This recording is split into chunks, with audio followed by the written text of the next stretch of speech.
Hi, how's everybody doing? It's Crazy Monkey, part 2 of the blog update about socialism. So in part 1, I was talking about the past, how in medieval Europe you basically had the king and the queen at the top with tons of wealth, tons of money, tons of power, and at the bottom you had like 97% of the people, peasants, dirt poor, with no money, no power.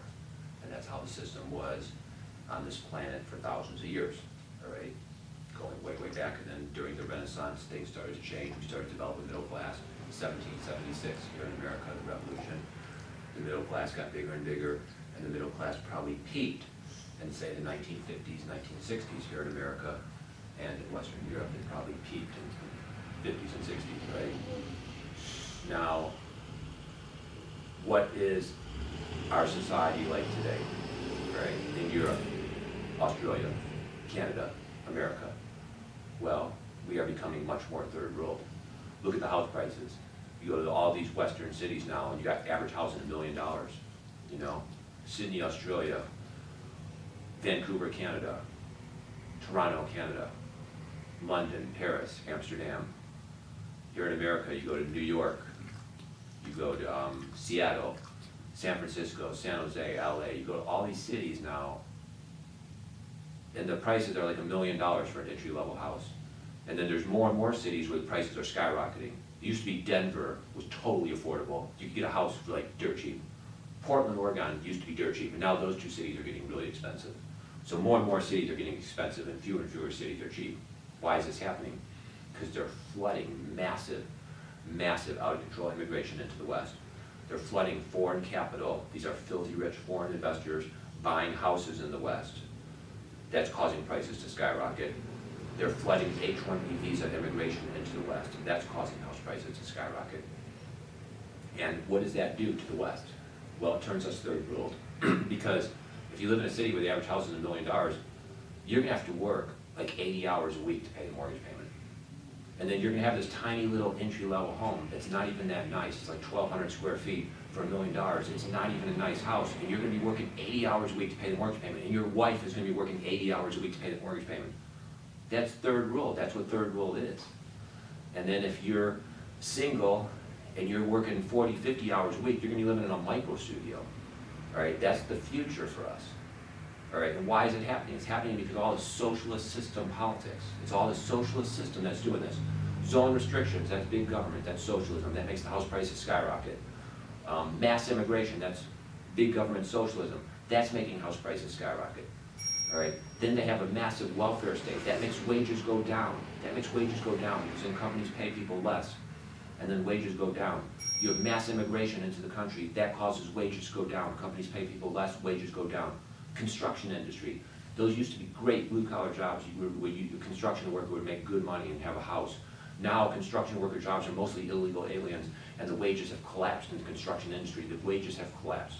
Just read the articles all over the internet about construction worker jobs in cities all over America, like Los Angeles, how it was in the 1980s and how it is today in 2018. Just read those articles. It is shocking. It is absolutely shocking how the wages in the construction industry were so good in the 1980s that a construction worker in the 1980s in Los Angeles, he could be a construction worker working 40, 50 hours a week, and he'd have enough money to buy a nice house in a nice suburb of LA. And now that guy, he can't even get a one-bedroom apartment in LA. He can't even get a one-bedroom apartment in LA. And in the 1980s, he could have bought a single family, like 1,500 square foot house, 3 bedrooms, 2 baths, 2-car garage, really nice neighborhood. And now he can't even get a one-bedroom apartment. We are turning third world, and it's because of massive out-of-control immigration. It's because foreign investors buying up a lot of the houses. It's because of the massive welfare state collapses the wages. You have a lot of these women, they have multiple children, multiple daddies, they get all this welfare money, they get earned income, tax credit, welfare checks, and then they'll work for $7 to $8 an hour and they don't even care because they get all this government money, and then that drives the wages down. It drives the wages down. It makes us poor and poor and poor. The corporations make all the money, and then they tell us, if we're conservative and we're against welfare, if we're conservative and we're against food stamps, if we're conservative and we're against massive out-of-control immigration, they tell us we're bigots and we're mean.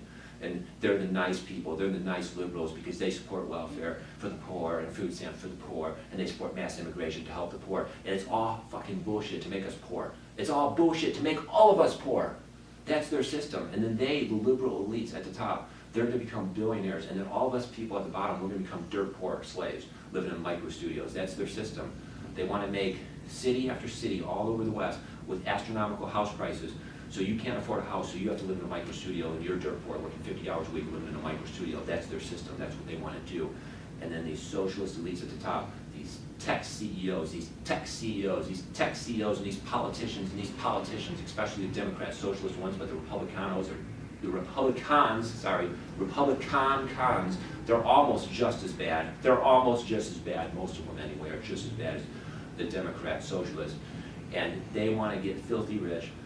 Tech CEOs will get filthy rich, and then we will get dirt poor at the bottom. And then those politicians and those tech CEOs, they're going to use the socialist management system for them to get filthy rich, and then we're going to become dirt poor living in micro studios. That's their system, and they're going to use socialism to bring it about. That's what they're doing. And the thing is, you look at these colleges, look at these universities, they're just teaching militant leftism, militant socialism, hatred of the country, hatred of the middle class, hatred of Americana.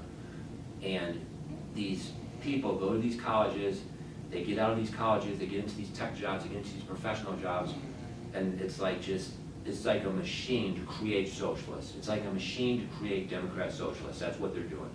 That's what they're doing. And then these young people go into these colleges, and then they hate where they came from. You know, they hate the town they grew up in. Maybe they grew up in Ohio, or they grew up in Indiana, or they grew up in some middle class, middle America town. They hate that town, they reject that town, they reject the people in that town, they make fun of the people in that town, and then they move to San Francisco with a home of fun, kids and shit all over the streets, and then they think it's so wonderful, they think it's so liberal, it's so wonderful, and the techies are saving the world, and it's day one, and they're just saving the world, and they're making the world such a better place, and they're the good liberals that are bringing in all the immigrants, making everybody all happy and liberal, and they support the welfare, and they support the Democrats because, you know, it's all about helping the poor. No, it's not. It's about enslaving people. It's about creating a bunch of misery at the bottom, a mass slave misery at the bottom, just like in North Korea, just like in Cuba, just like in Venezuela. That's their system.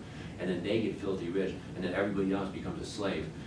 And the thing is, all right, with these techies, they ain't saving the world, and it ain't day one. No, a lot of their systems are gig economy jobs. You got a lot of these tech companies, it's like a ride-sharing app. You know, one's Uber, one's Lyft, and then you got these other tech companies where you can walk dogs, and you got these other tech companies where you can deliver stuff. You can go to some downtown area and you can deliver food to the different office buildings. You can deliver packages. You know, they have business mail where they have to deliver it back and forth to get signatures, you know, and you can deliver that back and forth. And all these gig jobs, for the most part, most of these gig jobs are terrible, horrible jobs that pay minimum wage or less when you average it out. And you get no benefits, you get no health care, you get nothing. You have all the problems, but none of the good things. So what it is it's like you're making low wage. Let's say you're driving your car. You have all the problems. If your car breaks down, that's on you. If you gotta go to the gas station, that's on you. If you gotta have insurance, that's on you. You gotta pay all that. But then at the same time, you're not making very much money. You make very little. And that's how all these gig jobs are set up. They're set up as slave jobs. That's what they're set up as. They're set up as jobs where you're gonna make very, very little money. And then you find out that a lot of these tech CEOs, a lot of these tech CEOs, they support raising minimum wage to 15. But then you find out the gig workers, they're making like 6 or 7 or 8 or 9 or 10. So what's really happening is they're trying to force out their competition, raise the minimum wage to 15. Their competition then contracts, gets smaller because of the higher wage. Their competition contracts, gets smaller.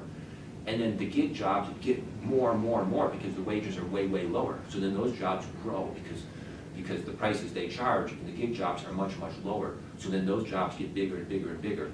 And then you can't get a job for 15 because those jobs are in contraction.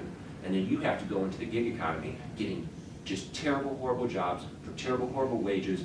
You don't get guaranteed hours. You might get 10 hours one week, 50 hours the next. There's no guarantee of hours. There's no health benefits. There's nothing. It's terrible. It's horrible. It's like slavery. It's like the Gilded Era of 1890 or 1910. It's like they're just reinventing slavery and they're calling it the gig economy. And it's all glamorous and it's all cool. In reality, it's just slavery reinvented. It's just like the robber barons of like 100 years ago.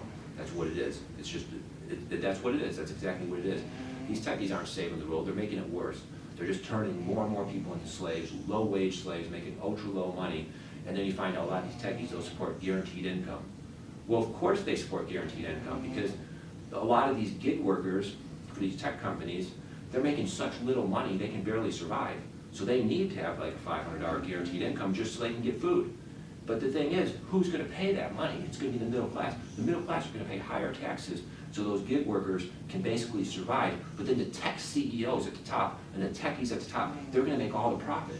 They're going to become billionaires. They're going to become 50 billionaires, 100 billionaires. They're going to get all the money. Because a lot of these gig jobs, they charge you a 20, 30% commission. So you've got to pay 20, 30% commission to the techies. You understand? So you might make $100 in the gig job. You got to pay the techies $20, $30 of that money to them. You got to pay 20, 30% fee to them. It's like a fee you got to pay to them. It's like 20, 30% depending on the gig job you get. They're going to make all that money. So they're going to get billions and billions of dollars at the top, for the techies at the top. They're going to make billions and billions. Then the gig workers are going to be so poor, they have to get the guaranteed $500 guaranteed income checks just to survive. And then the middle class are going to pay for it. So the middle class is going to collapse. The gig workers are going to be just barely surviving. Middle class collapses, and then the techies are going to get filthy rich. That's how the socialist system works, and I think it's really, really sick. And I just want to say, not all rich people and CEOs are obviously socialists. You know, there's a lot of good rich people. You know, they'll have a nice house in Montana. They'll have a gun range. You know, they'll donate to the NRA. You know, and they're conservative, and they supported Trump, and they're good rich people out there. You know, there's a lot of good